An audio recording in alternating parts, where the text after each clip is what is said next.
Assalamualaikum warahmatullahi wabarakatuh.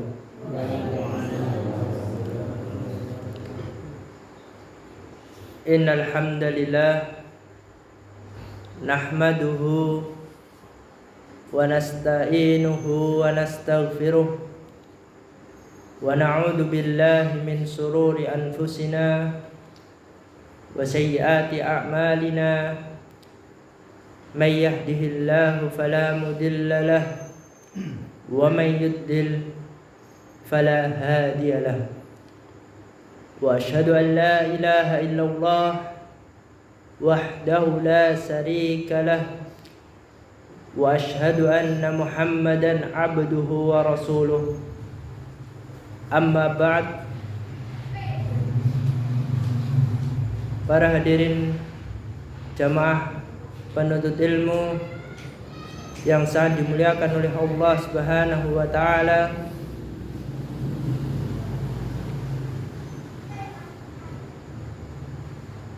Pada malam yang berbahagia ini kita akan melanjutkan belajar bersama-sama kita yang berkaitan dengan ilmu tauhid menggunakan buku atau kitab Al-Jadid fi Syarhi Kitab Tauhid.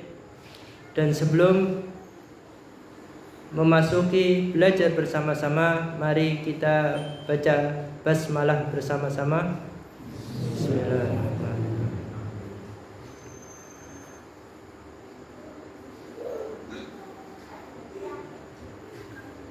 Adapun materi yang akan kita pelajari pada malam hari ini berkaitan dengan larangan beribadah di kuburan orang soleh.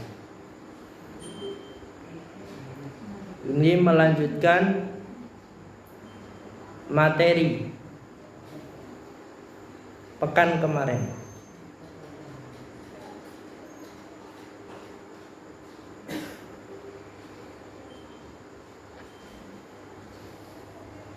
Sebelumnya kita sudah mempelajari hadis Nabi Sallallahu Alaihi Wasallam, dan yang sudah kita pelajari pada pekan kemarin itu hadisnya Aisyah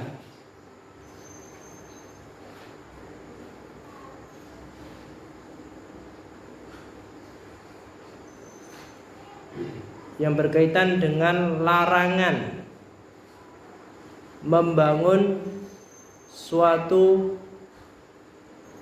masjid atau suatu bangunan di atas kuburan seperti kijing atau rumah-rumahan di atas kuburan.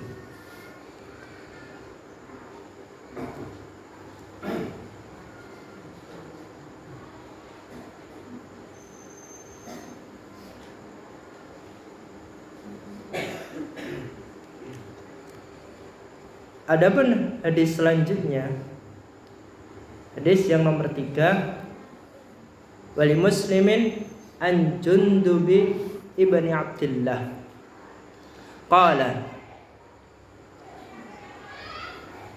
wali muslimin dalam hadis yang diriwayatkan oleh Imam Muslim dari Jundub bin Abdillah, qala berkata, sami'tu Nabiyya sallallahu alaihi wasallam, aku mendengar Nabi sallallahu alaihi wasallam bersabda, qabla ayyamuta bi khamsin wa huwa yaqulu,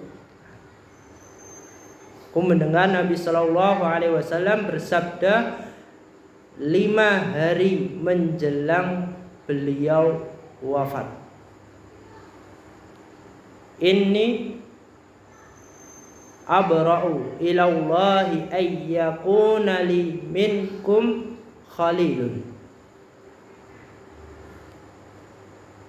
Inni sesungguhnya aku abra'u ilallah, aku berlepas diri karena Allah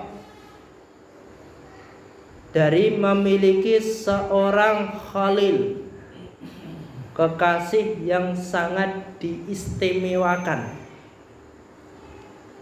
Fa innallaha ittakhadani khalilan kama ittakhadha Ibrahima khalilan. Karena sesungguhnya Allah telah menjadikan diriku sebagai seorang khalil, sebagaimana fa innallaha ittakhadani khalilan kama ittakhadha Ibrahima khalilan, sebagaimana dia telah menjadikan Nabi Ibrahim alaihissalam sebagai kekasih istimewanya. Walau kuntu muttahidan min ummati khalilan lattakhadtu Abu Bakrin khalilan. Andai kata Nabi Muhammad SAW boleh mengangkat seorang kekasih yang sangat istimewa dari umatnya, pasti akan mengangkat Abu Bakar sebagai kekasih istimewa. Maksudnya orang yang diistimewakan dalam hidupnya, diagungkan. Ala, ketahuilah, wa inna man kana qablakum kanu yattahiduna qubur anbiya'ihim masajidah. Ketahuilah bahwa sesungguhnya orang-orang sebelum kalian itu telah menjadikan kuburan para nabi sebagai masjid-masjid. Masjid di sini bukan hanya sekedar masjid seperti ini, tapi tempat-tempat ibadah. Dia kuburannya dibangun suatu tempat ibadah. Ala, maka ingatlah, kita disuruh untuk mengingat-ingat, berhati-hati. Fala tattahidu qubur masajidah, maka ingatlah, janganlah kalian menjadikan suatu kuburan itu sebagai masjid-masjid atau tempat-tempat ibadah. Fa inni anhaakum an dzalik, karena sesungguhnya Nabi SAW melarang untuk melakukan hal itu.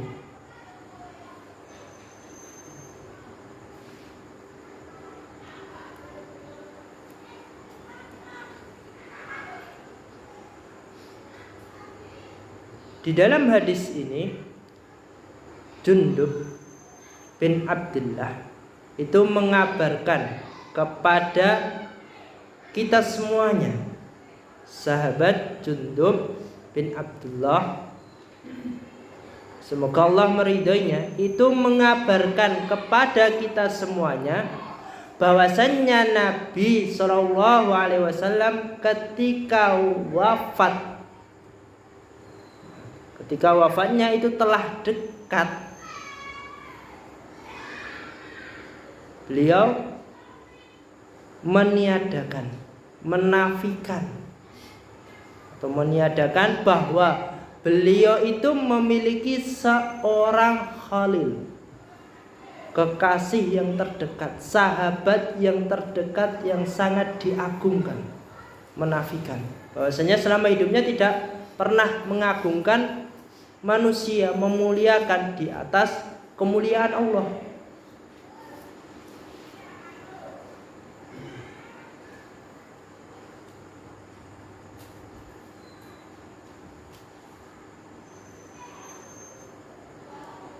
Hal itu dikarenakan anna qalbihi sallallahu alaihi wasallam mamlu'un bi mahabbatillah kama muli'a biha qalbun abihi Ibrahim min qabl. Hal ini terjadi itu dikarenakan hatinya Nabi Muhammad SAW sudah terpenuhi kecintaannya kepada Allah mengagungkan Allah, mentauhidkan Allah benar-benar sebagaimana yang dilakukan oleh nabi sebelumnya, yaitu Nabi Ibrahim alaihissalam.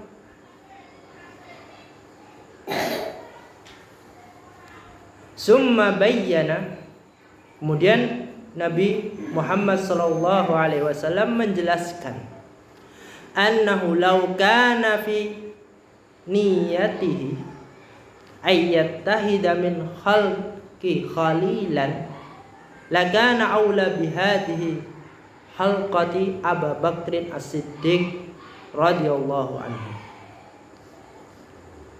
Kemudian Nabi sallallahu alaihi wasallam menjelaskan bahwa seandainya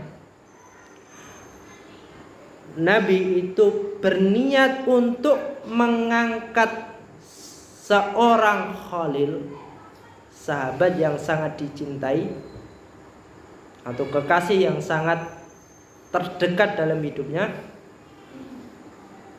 pasti Nabi Shallallahu Alaihi Wasallam akan memuliakan Abu Bakar As-Siddiq, karena keutamaan yang dimiliki oleh Abu Bakar. Karena Abu Bakar sangat terkenal membela dakwah Nabi, baik itu materi atau non materi. Jadi membelanya itu pakai uang dan juga nggak pakai uang. Karena dakwah kalau tidak ada uangnya itu nggak bisa, memerlukan. Kayak beli kitab, beli buku. Nah, kalau zaman sekarang, kalau zaman dulu berbeda. Dan juga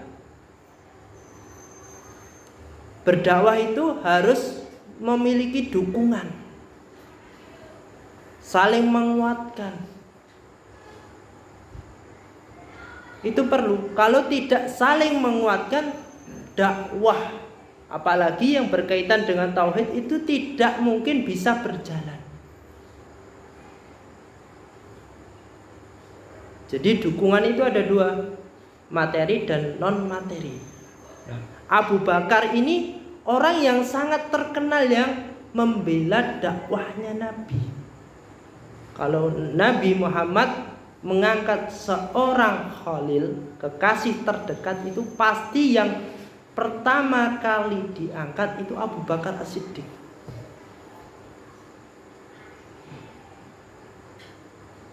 Karena beliau sangat terkenal, sangat membantu dakwah Nabi.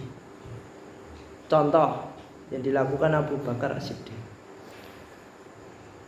Sekarang kita belajar yang berkaitan dengan tauhid. Larangan membangun suatu bangunan di atas kuburan. Ngijing itu nggak boleh, Pak Bu. Membangun suatu bangunan di atas kuburan, kijing atau rumah-rumahan itu nggak diperbolehkan. Tapi ada tapinya. Tapi termasuk saya itu kuburan Mbah Buyut saya juga dikijing. Nah, otomatis kalau belajar, oh itu haram hukumnya membangun suatu bangunan di atas kuburan. Itu pasti dengernya panas itu. Pasti itu belajar tauhid. Wah, kesinggung hatinya. Wah, besok gak usah berangkat lah. Nah, itu. Karena itu bertentangan dengan keyakinan yang sebelumnya salah. Cuma ikut-ikutan nenek moyangnya. Itu. Kalau tidak saling menguatkan antara jamaah itu pasti lama-lama merotoli. Ogah-ogahan berangkat. Alah, itu ustadznya seringnya atau gurunya yang ngajak belajar bersama-sama itu sukanya wah sesat, bid'ah. Nah, itu. Tapi kalau memahami, saling menguatkan, menguatkan, saling membantu. Nah, itu pasti akan kuat suatu bangunan itu. Bangunan persatuan. Sebagaimana yang dilakukan oleh sahabat Abu Bakar As-Siddiq terhadap Nabi. Itu saling menguatkan. Karena dakwahnya Nabi Muhammad SAW itu banyak yang menentang juga. Mengajak untuk mentauhidkan Allah itu banyak yang menentang. Maka dari itu kita harus mencontoh perilaku atau yang dilakukan oleh sahabat Abu Bakar As-Siddiq.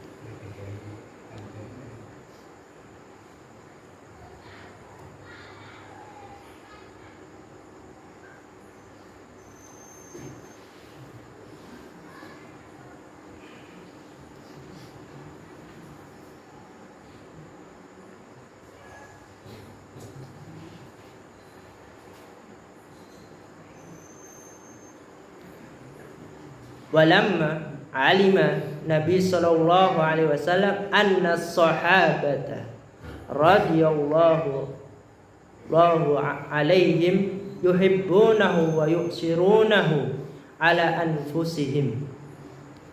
Dan ketika Nabi sallallahu alaihi wasallam itu alima, mengetahui bahwa para sahabat itu sangat mencintai Nabi Shallallahu Alaihi Wasallam, karena para sahabat lebih mendahulukan Nabi daripada diri mereka sendiri, diri para sahabat. Nah, maka di sini khasiyah ayyubannu ala qabrihi masjidan. Di sini Nabi khawatir kalau di belakang hari nanti, hari yang akan datang, ketika Nabi Shallallahu Alaihi Wasallam meninggal, itu takut kuburannya itu dibangun. Makanya tadi hadisnya menjelang beliau meninggal. Berapa hari tadi, Pak? Bapak-bapak, Bu, biar nggak pada ngantuk. Ya 5 hari. Terima kasih, Bu. 5 hari. Itu menjelang wafatnya. Karena Nabi itu khawatir. Khawatir apa? Kuburannya itu dibangun, diagungkan. Itu kuburan Nabi loh, Pak, Bu. Dan Nabi khawatir dirinya nanti ketika meninggal kuburannya dibangun. Karena dengan dibangunnya itu dikhawatirkan para sahabat yang sangat mencintai Nabi, mereka pada menyembah kepada Nabi, menjadikan Nabi itu sebagai wasilah kepada Allah. Nah, itu tentunya perbuatan kesyirikan.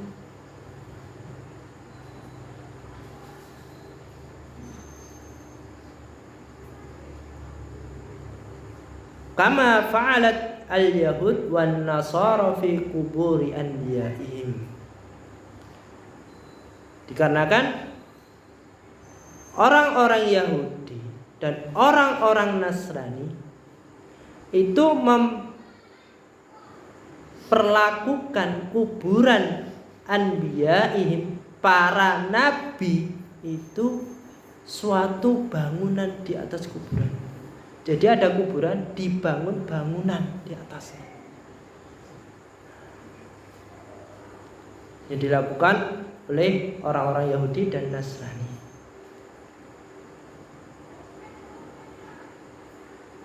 Fanaha an ittikhadil masajid 'alal qubur wa fi muqaddimatiha qabrihi sallallahu alaihi wasallam. Maka Nabi sallallahu alaihi wasallam melarang mendirikan suatu tempat-tempat ibadah. Jadi masjid di dalam hadis itu tempat-tempat ibadah di atas kuburan, terutama di atas kuburan beliau.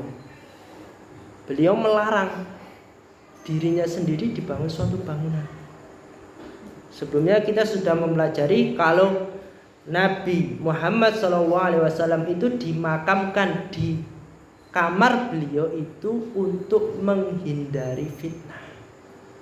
Takutnya kuburannya itu dibangun suatu bangunan, banyak yang menyembah kepada kuburannya, sehingga dikuburkan di rumahnya siapa? Istrinya Aisyah atau Khadijah? Ya, Aisyah. Dikuburkan di situ. Ketika terjadinya perluasan masjid napa, Bu?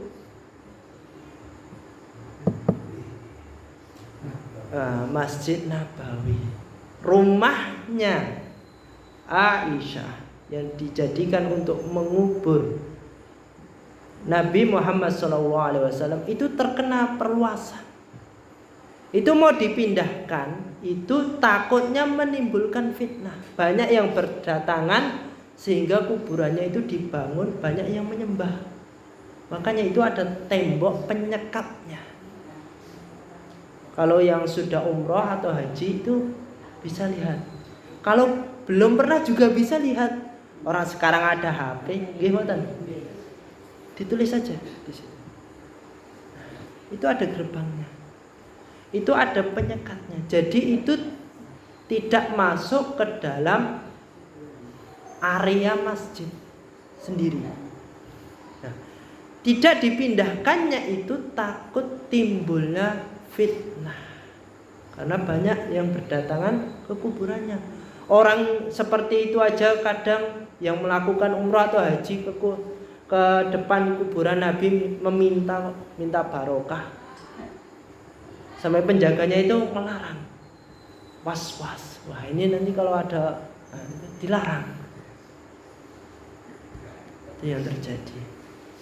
Maka di sini Nabi mewanti-wanti umatnya, jangan dijadikan kuburanku suatu bangunan.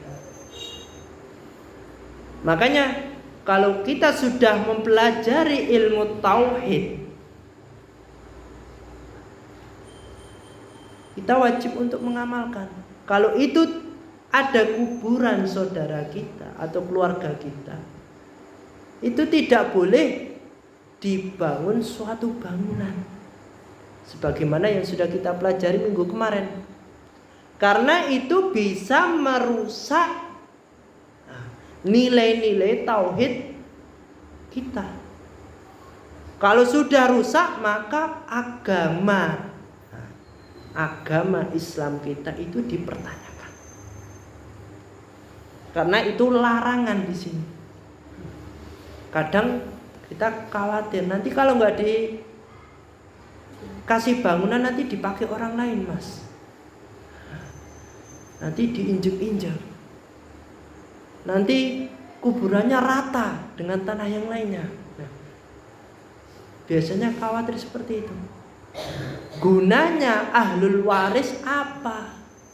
Anak-anaknya itu apa? Saudara-saudaranya itu gunanya apa? Makanya dalam agama Islam itu dianjurkan untuk ziarah kubur. Tujuannya untuk merawat kuburan itu. Tapi kebanyakan orang ketika sudah dibangun suatu bangunan di atasnya itu udah dibiarin aja, ditinggal pergi. Nanti kalau bersih-bersih ketika mendekati Idul Fitri atau kenduren, nyadran, ya itu nyadran, itu baru dibersihin. Nah itu makamnya bersih. Nah, tujuan ahlul waris ketika tidak dibangun suatu bangunan di atas kuburan itu tujuannya untuk berziarah kubur, diperhatikan kuburannya, jangan cuma warisannya saja. Nah itu kebanyakan orang ketika saudaranya atau orang tuanya meninggal, ahlul warisnya udah nggak peduli sama yang meninggal itu. Udah beda alam, udah mati, ngapain kita urusin? Nah, Yang diurusin, yang dibikin rame, rebutan warisan. Itu banyak yang terjadi.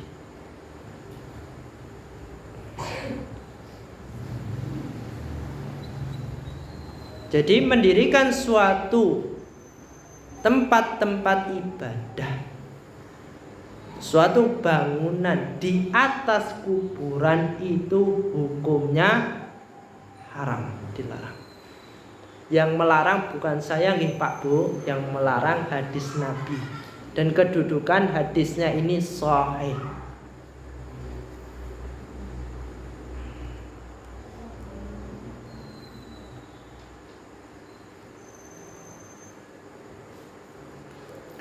Adapun faedah dalam hadis ini, yang pertama isbatu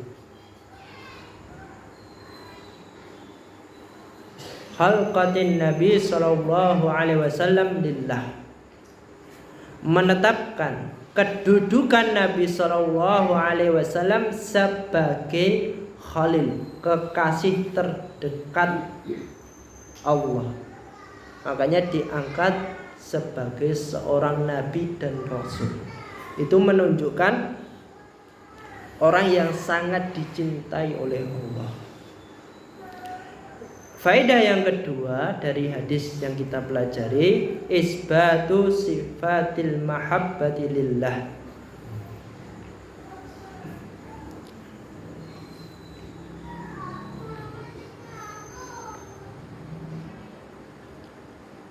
Hadis ini menetapkan sifat mahabbah, mencintai bagi Allah.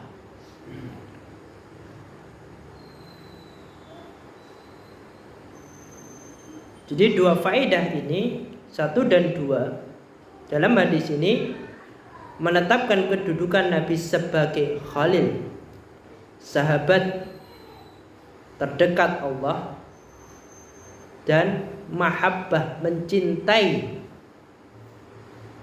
Itu menunjukkan bahwasannya cinta yang harus kita jadikan kekasih dalam hidup kita itu Allah. Kalau kita menanamkan suatu keyakinan mencintai yang berkaitan dengan beribadah kepada selain Allah, itu merupakan perbuatan kesyirikan, walaupun itu hanya keyakinan. Contohnya, di Indonesia itu banyak yang sangat berlebihan wulu terhadap orang soleh, terutama kuburan para sunan. Sunan A contohnya. Sunan A ini dalam hidupnya terkenal dakwahnya, terkenal kesolehannya, sehingga ketika meninggal dunia kuburannya itu dibangun suatu bangunan, menaruh kecintaan yang berlebihan, menjadikan Sunan A tadi kekasih hidupnya, sehingga di rumahnya itu sampai ditempel suatu foto kiainya atau sunan yang diidolakan tadi. Kan kadang ada rumah yang tertempel foto orang yang sangat dicintai, fotonya para sunan atau syekh atau kiai, itu tidak diperbolehkan, karena itu bisa menjerumuskan ke dalam perbuatan kesyirikan. Yang dipajang fotonya itu tidak salah. Kuburan sunan yang dibangun itu, orang yang meninggal itu tidak salah.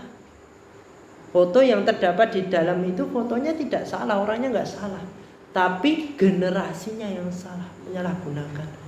Generasinya itu mencintai berlebihan, wulu itu berlebihan, sehingga dia membangun makamnya, membuat suatu foto di bingkai taruh rumahnya. Oh, ini idolaku.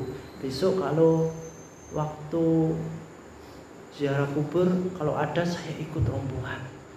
Sampai sana ngasih kotak infak, meminta berkah. Itu terjerumus ke dalam perbuatan kesyirikan. Itu dari sebab itu, mencintai yang berlebihan. Faedah yang ketiga,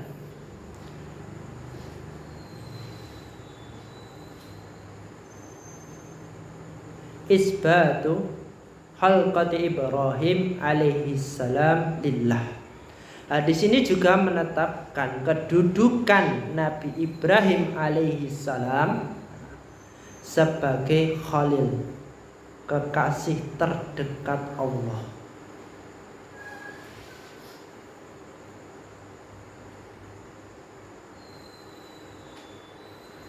Faedah yang keempat, bayanu fadli Abi Bakrin radhiyallahu anhu wal isarati ila haqiqatihi bi khilafah. Lianna ahabbun nas ilaihi awwalu bin niyati anhu. Faedah yang keempat ini menjelaskan keutamaan sahabat Abu Bakar As-Siddiq radhiyallahu anhu. Dan suatu isyarat, karena menjelang wafatnya Nabi tadi memberi isyarat bahwasannya yang akan menjadi khalifah setelah meninggalku, maksudnya meninggal Nabi Muhammad itu Abu Bakar As-Siddiq. Karena orang yang paling dicintai Nabi dari seluruh sahabat. Tapi kecintaan Nabi terhadap Abu Bakar itu tidak sampai melebihi batas, tidak sampai hulu, sewajarnya.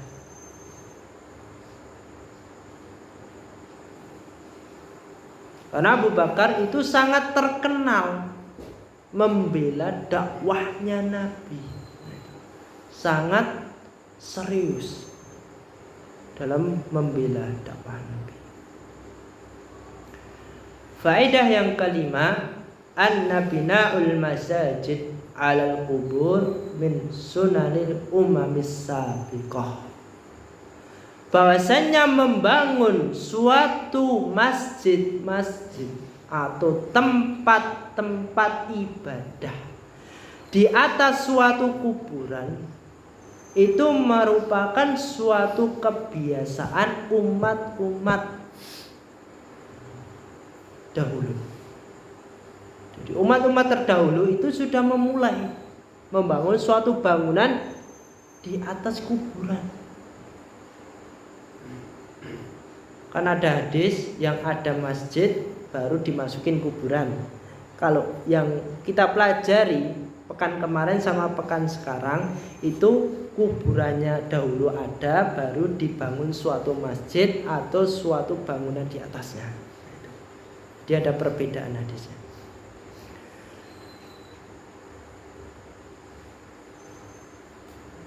Dan membangun suatu bangunan di atas kuburan itu udah banyak orang yang melakukan sebelum kita juga. Karena itu memahami hadis dengan pemahaman yang salah. Disalahartikan, diselewengkan. Itu. Padahal di sini kuburan itu tidak boleh dibangun suatu bangunan di atas kuburan itu. Itu kalau merujuk ke dalam hadis ini, hadis yang sahih. Makanya kuburan para sahabat itu rata-rata atau kebanyakan hampir semuanya itu tidak ada bangunannya. Kalau ada bangunannya pasti dirusak. Nanti sampai rumah dibuka HP-nya, Pak. Kuburan sahabat di Madinah itu paling cuma ada batu itu, batu penanda kalau itu kuburan. Kuburan di sana 5 tahun atau 4 tahun itu kalau bukan kuburan para sahabat itu dibongkar. diganti mayit selanjutnya. Itu. Karena mereka sangat memperhatikan nilai-nilai tauhid.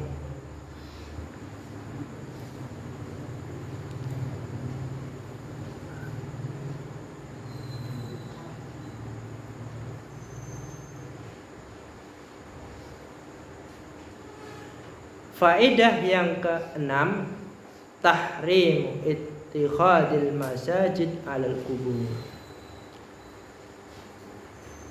Di sini mengharamkan, ini sudah dijelaskan tadi, mengharamkan membuat suatu masjid atau tempat-tempat ibadah di atas kuburan.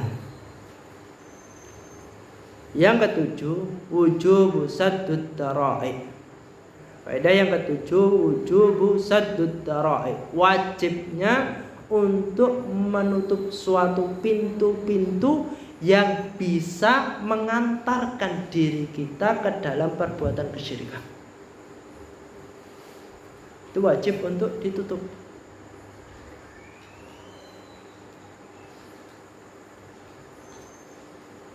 Contohnya,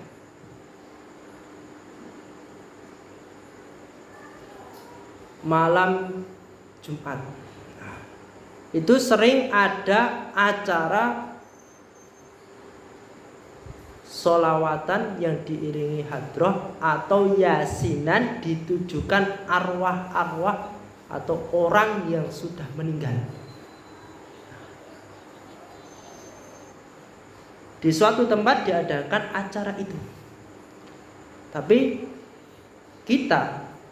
diri kita sudah mempelajari ilmu tauhid,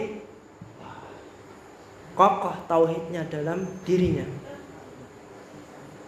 Itu biasanya acaranya di malam Jumat.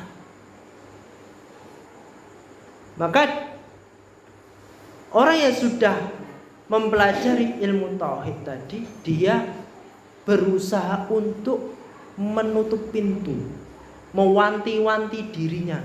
Walaupun lingkungannya itu rata-rata melakukan perbuatan itu, perbuatan bid'ah atau kesyirikan itu. Enggak cuma elak-elu, diajak tetangganya pasti menolak. Nah, itu. Memiliki prinsip, berusaha untuk menutup pintu.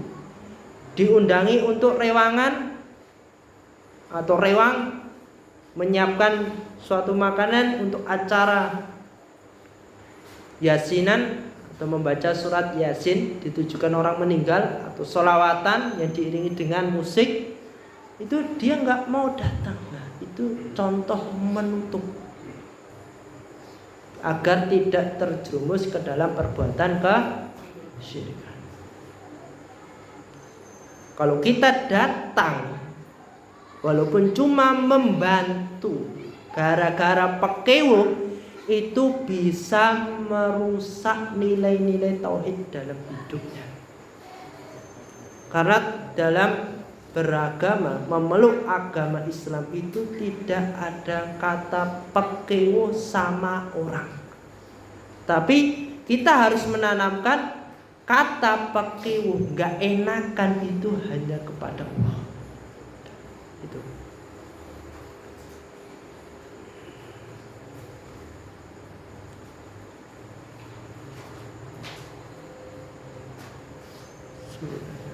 Mungkin kita cukupkan sekian karena waktunya sudah habis. Sebelum ditutup Pak Bu, membangun suatu bangunan di atas kuburan atau mendirikan kijing di atas kuburan itu boleh atau tidak Pak Bu? Nah, tidak boleh. Kalau itu sudah terjadi, kalau dihancurkan kijingnya tidak menimbulkan suatu permasalahan, itu sebaiknya untuk dihancurkan kijingnya. Kalau menimbulkan suatu kerusakan atau mudarat, itu gak usah dihancurkan. Kan sebelumnya tidak mengetahui, Gimana? Nggak tahu tentang ilmunya. Saya juga gitu. Kuburan Mbah itu juga ada kijingnya. Ya nggak dihancurkan. Gara-gara kalau dihancurkan itu menimbulkan suatu permasalahan. Kan sudah terjadi. Sebelumnya tidak mengetahui. Kalau sudah tahu, kedepannya harus dirubah. Kalau ada orang tuanya meninggal, atau anaknya meninggal, atau saudaranya meninggal, itu jangan sampai dijing, karena itu perbuatan yang haram. Mungkin kita cukupkan sekian. Jika ada salah kata atau perkataan saya kurang sopan, saya minta maaf sebesar-besarnya, karena keterbatasan ilmu saya dalam menjelaskan. Mari kita tutup dengan doa kafaratul majlis.